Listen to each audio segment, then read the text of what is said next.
Riyo boqolaal sano ku dhawaad soo jiitamaysay ayaa ugu dambeyn xalay ku rumowday dacalka webiga Nile ka buluugan ka oo laga hirgeliyay mashruuca awoowayaashii Itoobiya goob ay doonayeen inay ku bedelaan habnololeedka bulshadooda taariikhda qaaradan gaar ahaan geeska Afrikana door qaabayneed ku yeelata furitaanka mashruucan Itoobiyaanku ugu yeeraan xaqoodii oo ay meelaysteen Masar iyo Suudaanna ugu yeeraan dhac iyo cunaqabatayn biyood ayaa xalay furitaankiisa si hordhaca loogu dabaaldegay ka oo Abiy Ahmed oo nasiibku ku simay inuu goobjoog ka noqdo la qiirooday hirgalkiisa iyo inay ugu dambeyn Itoobiya gaartay qorshe fulintiisa cabsi iyo culays dhaqaale ba ay ka soo mareen lacag gaarta 5 bilyan oo dollar ayaa ku baxday dhismaha dhaamweynahan oo socday 14 sano ka oo ku fadhiyay in ku dhow 2 kiiloomitir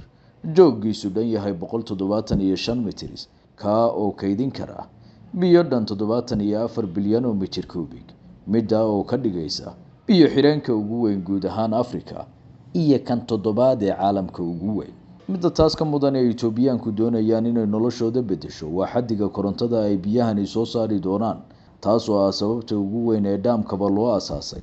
waxaana xogtu tiri inuu markiiba biyo xireenkani generate garayn karo ama soo saari doono 6,000 megawatts oo koronto ah waa electricity ka badan qaaradda Afrika oo dhan sida la wariyay waana tan la rajaynayo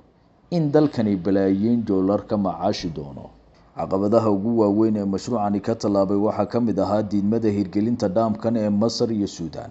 waa laba wadan oo Nile ku maro kuwa oo mid ahaan waa Masar